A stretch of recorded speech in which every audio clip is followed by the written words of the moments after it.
창조하사 천지를 만드신 하나님 아버지를 내가 믿사오며 그 외아들 우리 주 예수 그리스도를 믿사오니 이는 성령으로 잉태하사 동정녀 마리아에게 나시고 본디오 빌라도에게 고난을 받으사 십자가에 못 박혀 죽으시고 장사한 지 사흘 만에 죽은 자 가운데서 다시 살아나시며 하늘로 오르사 전능하신 하나님 우편에 앉아 계시다가 저리로서 산자와 죽은 자를 심판으로 오시리라. 성령을 믿사오며 거룩한 공회와 성도가 서로 교통하는 것과 죄를 사하여 주시는 것과 몸이 다시 사는 것과 영원히 사는 것을 믿사옵나이다. 아멘. 찬송가 435장 나의 영원하신 기업. 435장 나의 영원하신 기업. 다 함께 찬송하도록 하겠습니다.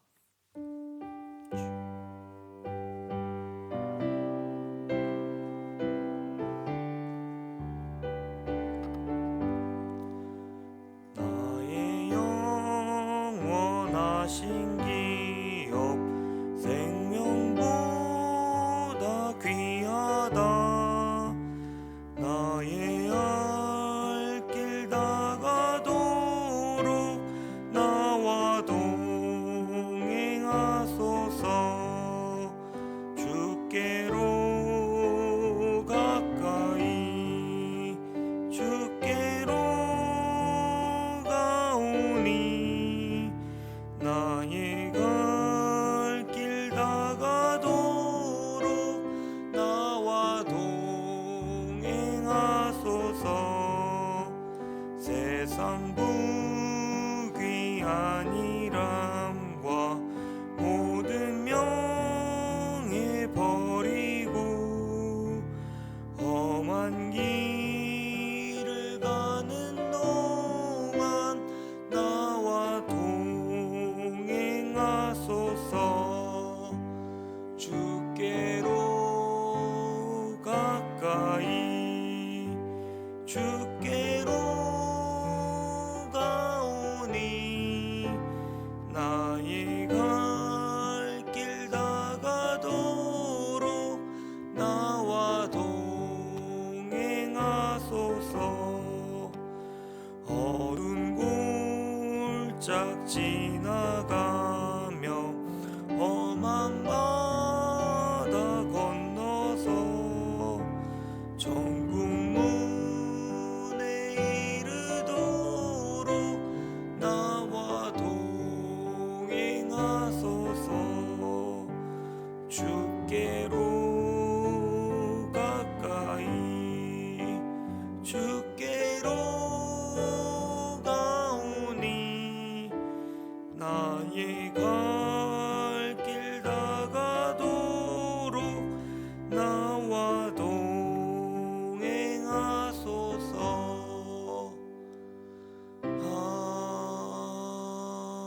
아멘. 4월 30일 수요일 새벽기도 말씀은 아가 8장 5절에서 14절입니다. 아가서 8장 5절에서 14절 말씀입니다. 제가 읽도록 하겠습니다. 그의 사랑하는 자를 의지하고 거친 들에서 올라온 여자가 누구인가?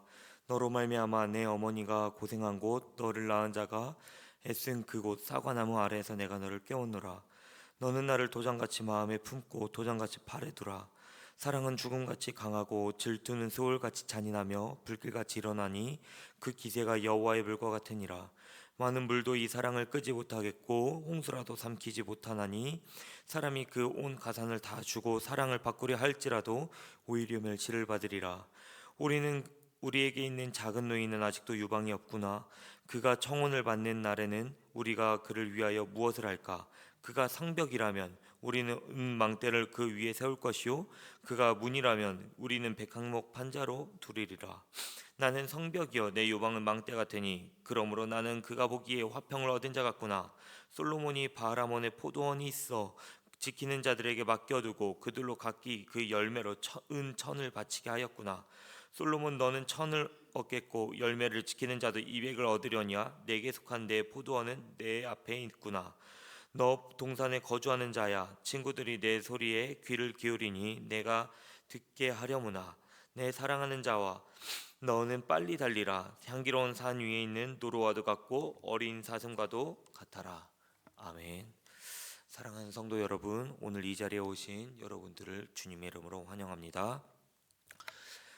오늘을 마지막으로 아가서는 끝을 맺습니다. 아가서는 히브리어 표현 중에서 성경 중에 노래 중에 노래라고 불립니다. 이는 최상급 표현으로 최고의 사랑 노래라고 이해할 수 있습니다. 이제 본문은 아가서 사랑 노래의 최종 클라이막스에 해당하는 장면입니다. 저는 이제 본문을 볼 때 이것이 1차적으로는 히브리적 노래이고 두 번째로는 성경적, 신학적, 노래 기독론적 해석을 가지고 있다라는 관점에서 본문을 이해했습니다. 1차적 본문으로는 분명히 남녀의 사랑 노래입니다. 그러나 단순히 아가서가 남녀의 사랑 노래라고 하면은 성경에 등장하지 않을 것입니다. 기재되지 않을 것이겠죠. 구약에서는 하나님을 남성으로, 예루살렘을 여성으로 사용되어 이들의 혼인관계, 부부관계, 연인관계로 등장하고 있음을 볼 수 있습니다. 그렇기에 저희가 본문을 볼 때 신랑된 하나님과 신부된 백성, 남성된 하나님과 신부된 여성된 이스라엘, 우리 구원받은 백성으로 우리가 이 개념을 확장시킬 수 있을 것입니다. 먼저 5절을 보겠습니다. 5절을 보면 사랑하는 자를 의지하고 라는 단어가 나옵니다. 의지하는 것은 무엇일까요? 전적으로, 전심으로 이 존재에게 맡기는 것을 알 수 있습니다. 그리고 이후 거친들이 나옵니다. 거친들은 다른 말로 광야입니다. 그러니까 전적으로 여자가 남자를 의지하면서 광야를 건너오는 장면을 볼 수 있는 것입니다. 1차 청자인 이스라엘 백성이 이 본문을 듣는다면 무엇을 떠올릴까요? 먼저 하나님과의 출애굽과 연결지어 해석할 수 있을 것입니다. 출애굽으로 이루는 그 여인이 하나님께 전적으로 의지하여 하나님의 힘에 의지하여 광야를 건너는 것이죠. 또한 사과나무는 남성이 있는 장소에서 시작됩니다. 내가 너를 깨웠노라 하는 것은 사과나무가 아가서에서 이제 남성이 있는 장소에서 시작되어 이렇게 흘러나오는 것을 볼 수 있습니다. 그렇기에 남성과 같이 있는 사과나무에서 사랑이 시작됩니다. 구약 성경에서 사과나무는 총 6번 사용됐는데요. 그 중에 4번이 아가서에서 사용되었고 그것이 그 중에서 그 용례가 남성과 같이 사용됨을 볼 수 있습니다. 이 말은 무엇입니까? 하나님으로부터 시작된 이 사랑이 이스라엘 백성들을 출애굽시키면서 나아가 우리에게는 구원의 사랑으로 연결되는 것이죠. 이제 본문 6절에서 이 사랑은 죽음과 같이 강하다고 말씀하고 있습니다. 사랑을 죽음과 같이 이렇게 말하는 것은 언뜻 보기에 우리가 죽음에 연결시키기에는 어려운, 이해하기 힘든 부분이 있을 것입니다. 그러나 죽음의 속성을 생각해 보면 하나님의 사랑이 얼마나 크고 깊고 넓은지 조금이나마 이해할 수 있을 것입니다. 여러분, 죽음은 이해할 수 없는 것입니다. 피해갈 수도 없고요, 극복할 수도 없고 통제할 수 없습니다. 인간은 그 죽음 앞에서 가만히 오기를 받아들이는 것입니다. 준비하는 것이죠. 죽음이 가까워지면 마음의 준비를 하는 것과 같습니다. 사랑도 마찬가지입니다. 사랑은 모든 것을 지배합니다. 하나님의 사랑을 거부할 수 있는 자가 없습니다. 피할 수도 없습니다. 하나님의 사랑을 이해할 수 없습니다. 또 하나님의 사랑에 개입하여 그것을 조정하거나 변질을 시킬 수 있는 이가 아무도 없습니다. 여러분, 다시 말해서 하나님의 사랑의 속성은 죽음과 같습니다. 이것을 결코 통제하면서 피할 수 없는 것입니다. 사랑하는 여러분, 이 시간 우리가 이 자리에 있어서 말씀을 읽는다는 것, 그리고 이 놀라운 하나님의 사랑을 우리가 받았다는 것을 대입해 본다면 그 죽음과도 같은 피할 수 없는 하나님의 넓은 은혜가 우리에게 있는 줄 믿습니다. 하나님의 이해할 수 없는 사랑을, 죽음과도 같은 사랑을 받았기에 우리가 이 시간 예수 그리스도를 주로 시인하며 그를 통하여 하나님의 자녀로 살아가게 된 줄 믿으시길 바랍니다. 다시 본문 6절로 돌아와 인장을 바라보겠습니다. 인장은 오늘날 결혼 반지와 유사합니다. 서로가 서로를 소유하고 있다는 증표가 되는 것이죠. 저희가 결혼 반지를 끼면 그 증표가 있기에 스스로의 마음가짐과 언행에 더욱 신경 쓰게 됩니다. 사회적으로는 언약적 율법 관계가 혼인 관계가 되는 것이죠. 하나님께서는 이러한 관계를 놀랍게도 우리에게 허락하여 주셨습니다. 그렇게 하나님의 사랑으로 우리는 연합했고, 그리고 우리는 하나님의 백성답게, 하나님의 사람답게 살아가야 되는 의무와 권리가 생기는 것입니다. 언행에서 우리가 하나님의 백성답게 살아가야 되는 것이고요. 그리고 내면에서 그리스도의 성품을 닮아가야 하는 것을 요구하는 것입니다. 이것이 하나님의 사랑을 받은 이를 마음에 품고, 베푸시는 이를 마음에 품고 팔에 두는 것이 마땅한 행위로서 등장하는 것입니다. 또한 하나님의 사랑은 홍수와 같은 재난으로도, 그리고 그 어떤 재물로도 흔들리지 않습니다. 재물로 사고 파는 것이 아니죠. 오히려 이것을 언급하는 자가 수치를 당하게 됩니다. 실제로 예수 그리스도께서 보이신 사랑은 십자가의 고난으로 모든 것을 주겠다는 그 광야의 시험에도 흔들리지 않으셨습니다. 이것을 이미 우리는 알고 있습니다. 주님께서 먼저 보이셨고 먼저 사랑해 주셨습니다. 이 사랑을 묵상하며 그 사랑을 인장과 같이 오늘 하루 마음과 우리의 삶에 새기는 우리 모두가 되기를 소망합니다. 이제 8절에서 9절은 장면의 전환이 일어납니다. 공동체가 어린 누이, 우리라는 복수 형태가 나와서 누이를 바라보는 장면이 나오죠. 그리고 이 누이가 훗날 청혼을 받는 날을 위해 어떤 도움을 줄까 이렇게 고민하는 형제들의 장면이 등장합니다. 먼저 형제들은 이 누이가 성장할 때 은장대가 되겠다, 또 백향목의 판자가 되어 주겠다라고 이야기를 하고 있습니다. 이는 은혜의 속성과 거룩한 방어, 그리고 이제 장대의 속성을 바라보게 됩니다. 장대는 친위군이 틈타지 못하도록, 적군이 틈타지 못하도록 하는 기능을 하고 있습니다. 또 백향목 판자는 단단한 나무로서 문이 마모되지 않고 부서지지 않도록 이제 지켜주는 그러한 존재로 등장합니다. 사랑하는 여러분, 저는 이것을 볼 때 개인의 경건뿐만 아니라 하나님의 사랑을 받은 백성이, 하나님의 소망을 받은 백성이 이제는 공동체로 확장되어야 한다, 이것으로 이해했습니다. 신앙이 비성숙한 자들이 존재할 수 있습니다. 그러나 우리가 그들을 성장하기까지 함께 기도하며 그들과 함께 십자가를 나눠지고 한 공동체로 서야 합니다. 이렇게 될 때 교회 안에서는 온전한 신앙의 성장이 일어나고 함께 걸어갈 수 있게 되는 것입니다. 10절에 성장한 누이는 이렇게 선언합니다. 이제 온전한 언약 안에서 나는 성장했고 화평을 이루었다라고 말하는 것이죠. 여러분, 누이와 마찬가지로 우리 공동체 안에서도 주님과 화평을 누리는 성장한 이들이 속속히 드러나야 할 것입니다. 그러기 위해서는 우리가 연약한 자들을 함께 기도하고 그리고 그들과 함께 나아가 그들을 보호해야 되는 것입니다. 11절과 12절은 이제 솔로몬이 바알하몬 포도원을 가지고 있다고 등장합니다. 여기에서 이것을 이야기는 그는 여기서 수익을 얻습니다. 그리고 여자는 대조적으로 자신만의 포도원을 가지고 있죠. 이것을 가치를 자발적으로 드리겠다고 이해할 수 있는 것입니다.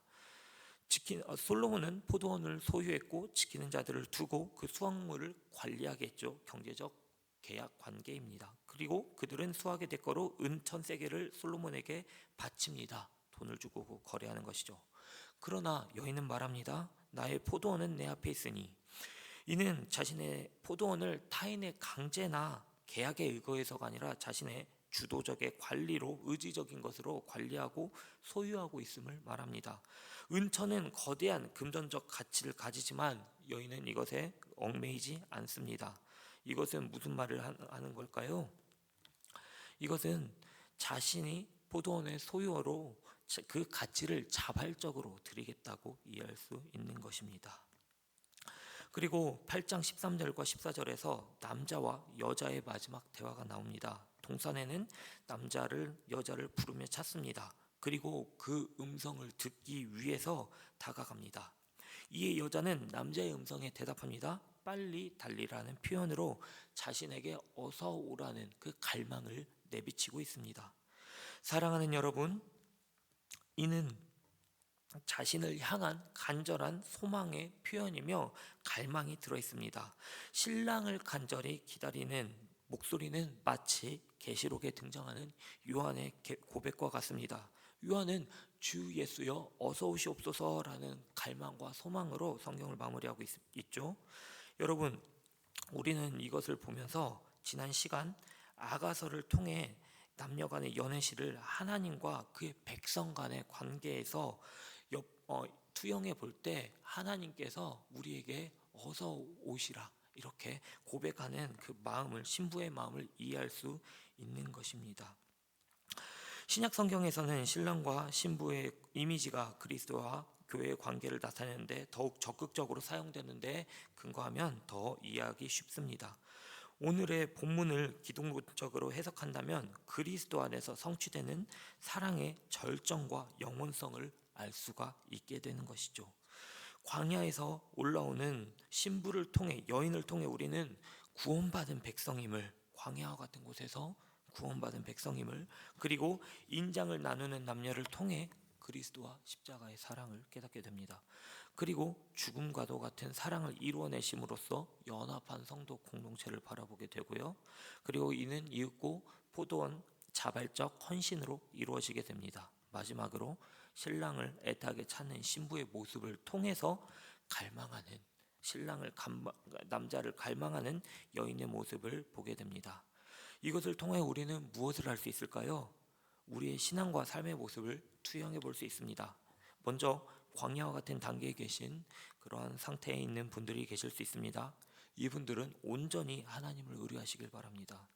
광야는 온전히 하나님을 의지할 때 지나갈 수 있습니다. 광야에서 사랑하는 이를 의지한다는 것은 고난 중에 오직 그리스도께 의지하는 신앙을 생각할 수 있습니다. 여러분이 지나는 광야, 제가 지나는 광야 각기 다를 수 있지만 우리가 그 공통된 광야를 지나는 것에서 공통된 점은 오직 예수 그리스도를 의지해야 그곳을 건널 수 있다는 것을 알 수 있습니다. 오늘 그 광야를 헤쳐나가며 주님을 더 깊이 의지하는 우리가 되기를 소망합니다. 또한 그리스도와 사랑의 연합이 필요한 분들이 계실 수 있습니다. 그분들은 나는 그리스도께 깊이 연합된 존재다라고 생각하시길 바랍니다. 인장을 나누듯이 그리스도께서 우리에게 새겨주신 바는 무엇입니까? 우리 또한 그리스도께 새겨져 있다는 그러한 관계입니다. 이 말은 우리 안에 하나님께서 새겨신 것처럼 하나님 안에 우리 또한 존재한다는 뜻입니다.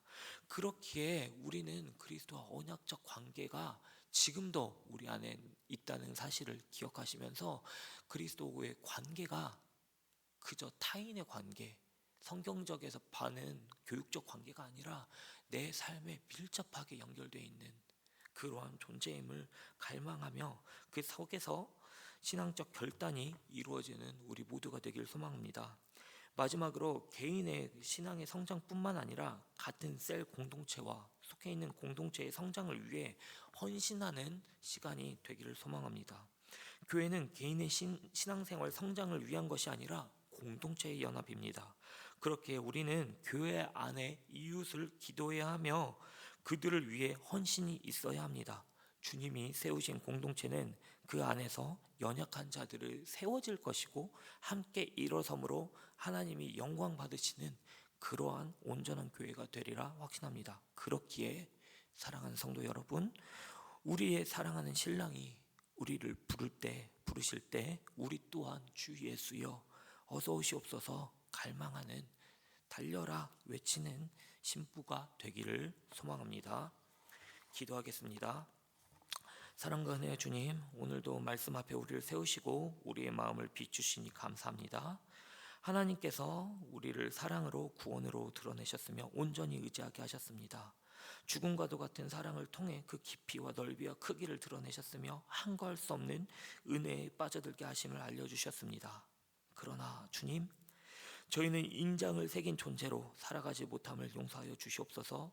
때로는 세상의 부귀와 영화에 흔들릴 때가 있으며 내 개인의 삶이 우선되거나 개인의 신앙이 추구한 채 살아갈 때가 있었습니다. 용서하여 주시옵소서. 이제는 말씀을 기억하며 그리스도의 사랑을 마음과 팔에 새기고 그리스도인답게 오늘 하루를 살아가게 하여 주시옵소서. 단순히 다짐해서 끝나는 것이 아니라 삶의 결단과 실천으로 이루어지게 하여 주시옵소서. 믿음의 공동체를 세우는 자로 거듭나게 하여 주시옵소서. 그러므로 주님, 우리를 부르시는 날 당신의 음성에 기쁨으로 확답하는 저희 성문교회 공동체 되게 하여 주시옵소서. 이 모든 말씀 예수 그리스도의 이름으로 기도드립니다. 아멘. 하늘에 계신 우리 아버지여, 이름이 거룩히 여김을 받으시오며 나라의 마옵시며 뜻이 하늘에서 이루어진 것 같이 땅에서도 이루어지리이다. 오늘날 우리에게 일용할 양식을 주옵시고 우리가 우리에게 죄 지은 자를 사하여 준 것 같이 우리의 죄를 사하여 주옵시고 우리를 시험에 들게 하지 마옵시고 다만 악에서 구하옵소서. 대개 나라와 권세와 영광이 아버지께 영원히 있사옵나이다. 아멘.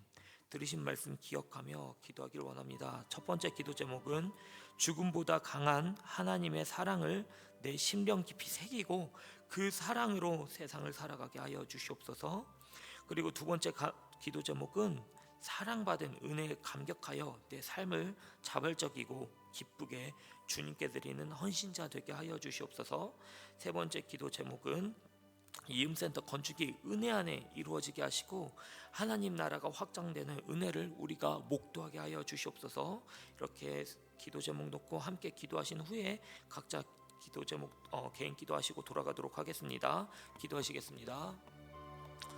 나사렛 하신 아버지, 감사합니다.